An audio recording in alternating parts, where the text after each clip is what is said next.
Hello everybody, I just wanted to give you an update for a new blog posting that I've done about Nelson Sullivan. He did an interview, an impromptu one, at the Chelsea Hotel in the late 80s while he was visiting Christina from a woman named Lynn who was already there when he arrived.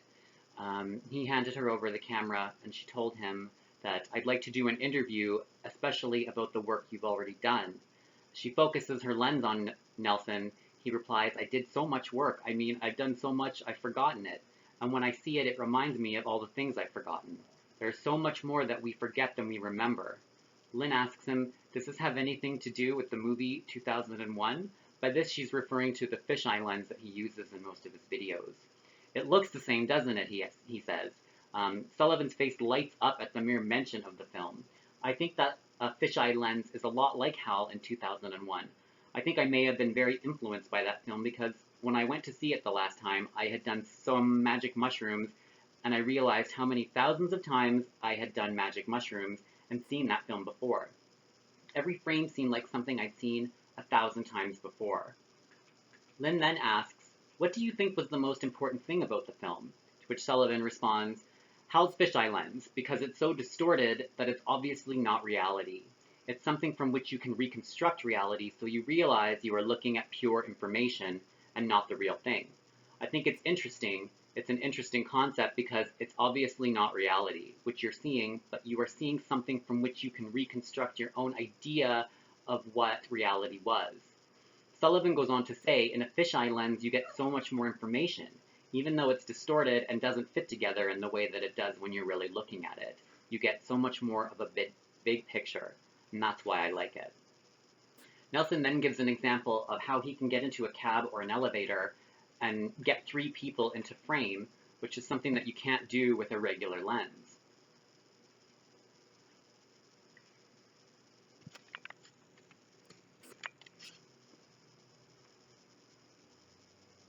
Lynn interjects that it doesn't really have the same feeling that you would get with a regular lens. It's not necessarily the image that I want, he says, but it's the image that gives me the most information. It's the best one for the job, for sure. Lynn then inquires, what kinds of things are you striving for in your work, in your video? To which Sullivan replies, I'm attempting to bend reality, to affect things even as they happen to me, record them. I'm not completely passive, I'm an active, passive variety of person. Lynn then comments, you seem in a sense that you're still seeking exactly what you want to do. Yeah, I am, Sullivan replies. I'm still seeking. It's coming to me what I'm doing. I've always known that I'm doing something that's really strange, and it's something that's so simple, yet it's so obvious that it's been overlooked. I have a feeling that that's the only thing that ever saves the human race, is that they overlook the most obvious realities. In fact, we all seem to be running from the truth from the minute that we're born, and we're blinded from obvious, simple truths. Sullivan continues, and I've always felt like if I'm lucky, that truth will come to me and I will arrive at it if I'm lucky, you know? I feel like I've been blessed. I really feel like some simple things are becoming apparent to me. Isn't it the fact, Lynn asks, the recorded image in a sense is very basic to the arts, and also it can be a lot of fun and can be very educational. And, Sullivan replies, it's a way to communicate. Communicate ideas? Nelson responds, a lot of ideas, everything. It's a way to communicate ideas, a really direct sort of way to communicate ideas, depending on how good the communicator both parties are. Lynn then tells Nelson, I'm interested in interviewing you because you seem like you have a lot of valuable material on video, and even the sense to have filmed the work. To which Nelson replies, I have all kinds of good plans for my video show. Lynn then asks, well, what's going to make people interested in watching your show? The degree of color, Sullivan responds, the degree of mobility, fluidity, color, and linear experience that you can't experience anywhere on television.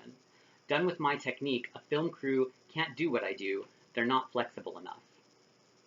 At this point, Lynn initiates some kind of rapid-fire round in the questioning. What do you think about the world now? The oil slick, Bush, disease, homelessness. Sullivan lets out a groan and then replies, I think terrible times are coming, but I think the world is about to grow up, and it's about time. The world is about to be transformed by a new awareness that it can't escape anymore, and that the closer we come to the brink of disaster, the more we have to acknowledge that we should be ashamed of ourselves for not taking better care of ourselves and our situation on this planet. The truth that we have grown up fast is ever more undeniable every second that we live and survive on this planet, and that we are all rushing towards a transfiguration. Probably a catalyst will be in the year 2000.